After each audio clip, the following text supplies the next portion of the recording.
Hi, I'm Marty Young and welcome to the LSUS Pioneer Heritage Center. Y'all come on in.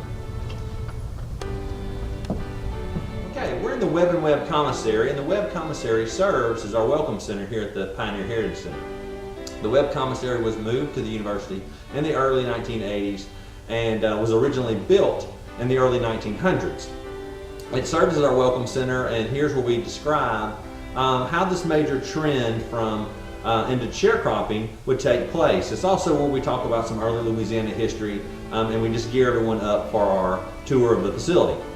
The commissary served a very important role, just like stores do today. This is where the pioneers would have come to buy things like sugar and cornmeal and flour and coffee, or if they needed tools of any sort, they would have come here. They would have bought their cast iron cookware. They would have bought coffee pots. They could have bought medicine here. And they could have even used, if you'll see behind me right here, you could see they could even come in and mail a letter. They would also service the local post office. So these stores made and served a big major role as the pioneers came in and settled in Northwest Louisiana.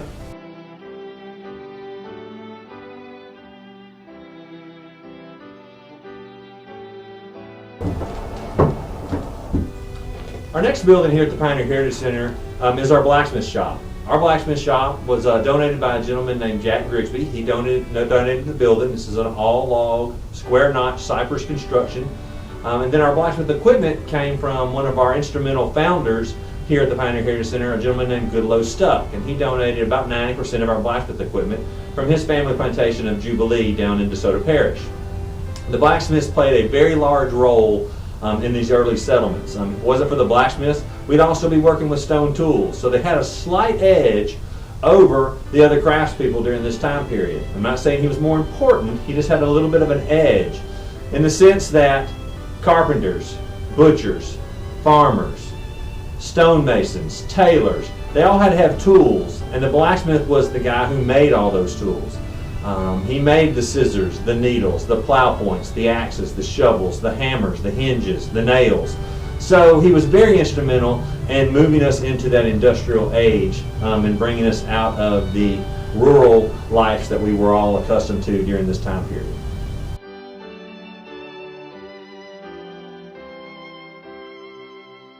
Our next building that we visit here at the Pioneer Heritage Center is the Thrasher House. It is an uplands plantation or an uplands log cabin that was built in 1850 by a gentleman named Thomas Zilks. It's an all-pine construction with a single dovetail notch to hold everything together. It has a wood-shake roof on it, and these were very typical style homes built in Northwest Louisiana. Mr. Zilks was a retired shipbuilder who came here to farm, so the cabin has lasted that long because of his mastery of carpentry skills. It was donated to us in the early 80s by the Thrasher family and the Junior League. So it's a great addition to prove and show how these pioneers lived and how they built their homes in Northwest Louisiana.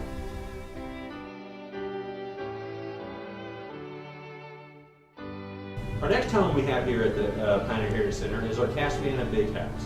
Built in 1856 by Mr. William Joseph Hutchinson. It was one of two homes he had. Caspiana was located on the Caddo side of the Red River and sits about 11 miles south of the university here on Highway 1. His other plantation he had was over in Bossier Parish called Evergreen. Around the 1870s they would actually sell Evergreen, and Mr. Hutchinson would uproot his family and move to Caspiana. The Caspiana Big House serves as our anchor building at the Pioneer Heritage Center. It was donated to us in 1977 in a joint venture between the university and the Junior League of Shreveport. The Junior League found this building, saw the importance of saving the Northwest Louisiana history, and so would begin the small embryonic portions of what would become the Pioneer Heritage Center.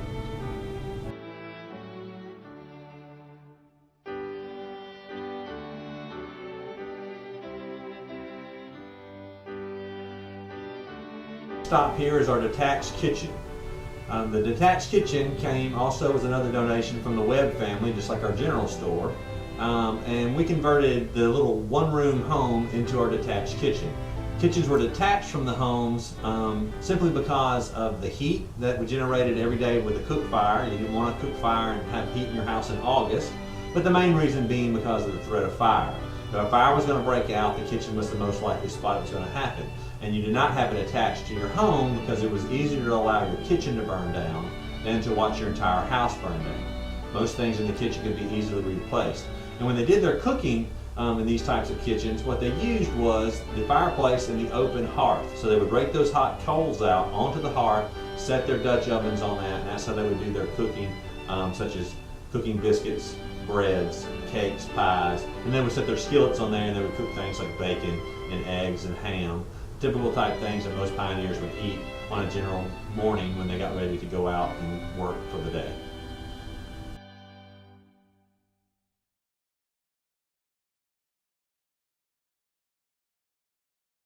Our last stop on the walking tour at the LSUS Pioneer Heritage Center is our doctor's office. Our doctor's office was built in 1902 and was located on the Caspiana plantation. 6 doctors would eventually practice medicine in this building from 1902 until the 1940s. Now today, during our educational tours, what we use it for is we do a great comparison of what happened when the pioneers were settled here versus what goes on today in the medical world. Thank you for visiting the Pioneer Heritage Center. For more information, contact us through the LSUS website. See you later.